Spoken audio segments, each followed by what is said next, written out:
Hello everyone, I am Engineer Ranadip Chakraborty. You are watching Bastukar. Bastukar is committed to keep his promise. So I have bring another video on the series of the bar bending schedule. This is the fourth one in the series. In today's video, I will be discussing regarding the difference of length which comes when we are talking about the crank bars with respect to the consequent straight bars and how to calculate that extra length. So just check it out. Before going to the presentation, I would request all of you who are new to this channel, please do subscribe to this channel and hit the like button. It helps to circulate the video, So just let's check out today's video.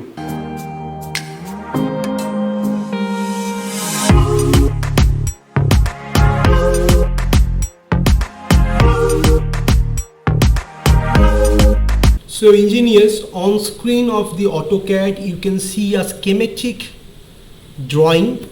I have tried to make it a bit of 3D of a beam, two span continuous beam. Here the red line which you can see, it represents the straight continuous bar, okay, and the green one which you can see is the crank bar, right? So it is obvious that the length of crank bar, due to it being cranked from bottom to the top near the support zone and from the other span going again to the bottom near the mid span from the top zone. So it is just moving diagonally at certain portion. Hence the total length of this bar, of this crank bar, will be much more than the straight bar in this particular beam. So first thing what we get to know is that the length of cranked bar will be more than the length of straight bar. Now the second thing is that how much extra length is required. We'll consider one portion only at a time and find out that how much is the extra length. Suppose this vertical distance by which the bar is being cranked from bottom part to the top zone is denoted with small d, and let's say for this case it is bent up in 45 degrees. Now I am just concentrating on this particular part and we can have a drawing like this, okay. This green part, what you can see is the cranked arm of the crank bar. Its length is say x, okay. It is bent up in 45 degree with respect to the base. Now let us consider the vertical distance being small d. Small d equals to total depth of beam minus top and bottom clear cover minus top and bottom dia horizontal part of the stirrups minus half dia of the crank bar from top and bottom. So by that what we'll do is that we'll go from center of the bottom part of the crank bar to the center of the top part of the crank bar over here. So we are taking the center to center vertical distance, okay. We are just taking center to center vertical distance by taking the total overall depth of the beam, then reducing the two side covers, then eliminating the stirrup dia from top and bottom. Then we are getting into center by reducing the half dia of the crank bar from the top portion and the bottom portion. So essentially we are getting the center to center vertical distance. This is the D. Now as the bending has been done in 45 degree angle, so it is obvious that if the vertical part is D, then also the horizontal part will be D, because 45 degree angle means 1:1 slope, one horizontal, one vertical.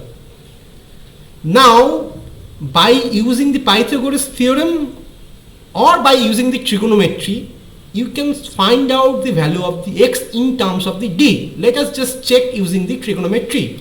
So here we have the leg, the vertical one as the height and the hypotenuse as the x. So we can definitely write it in the form of trigonometry like this. So we can easily write like height by hypotenuse equals to sine theta, or here we get height is d, okay, and hypotenuse is x, and theta value is 45 degree. So just putting the value, height is small d, value of hypotenuse is x, and value of theta is 45 degree. Now we need to find out the crank length of the bar. Okay, so we can rewrite it as x equals to what? Okay, so x equals to will be like this, d by sine 45 degree equals to x. In decimal form I am directly writing 0.707107. Okay, this much I am taking. So essentially it means that 1 into d divided by this figure equals to x. 1 multiplied by d divided by 0.707107 equals to x. Or if we divide this part 1 by 0.707107, if we calculate this part, we'll get 1 divided by 0.707107 equals to 1.4142. 1.4142. Therefore, the value of the x is 1.4142. We can take it as 1.41, but in many of the books it is written as 1.42. So we can also take the value of the 1.42. So now this means it is 1.42d. Okay, this is the value. So how much is the extra length? This is a bit confusing amongst the students. They just remember it is 1.42d. So if it is a single span beam, then we have crank portion in two sides. So it is coming as 2 into 1.42d. But how much is the extra from the straight bar? This thing is to be clarified, and this thing is to be understood properly. This 1.42d itself is covering a horizontal length of d. This point is to be remembered and understood. This 1.42d of the diagonal length is already covering a horizontal part of the straight corresponding bar measuring about d. So what is the extra? Extra is 1.42d minus d. That is 0.42d only, not 1.42d on each side. So if it is a single span beam having a crank bar, on the two sides it will be 2 into 0.42d, not 2 into 1.42d, the amount of extra length if it is mentioned in the question. So here we have 4 crank part. Okay, so it will be 4 into 0.42d. Am I clear? I am hoping so. If this video have cleared your concept enough, then please do subscribe to this channel and share this video with all other engineers and friends and construction enthusiasts, and help this channel to grow, because it is your own channel, buddy. If you don't support, if you don't help, if you don't motivate me, then how can I come up with new videos? I hope you get it well. Then please do subscribe to this channel, share with your friends and leave your comments. Thank you till the next video, and always feel proud to be a civil engineer.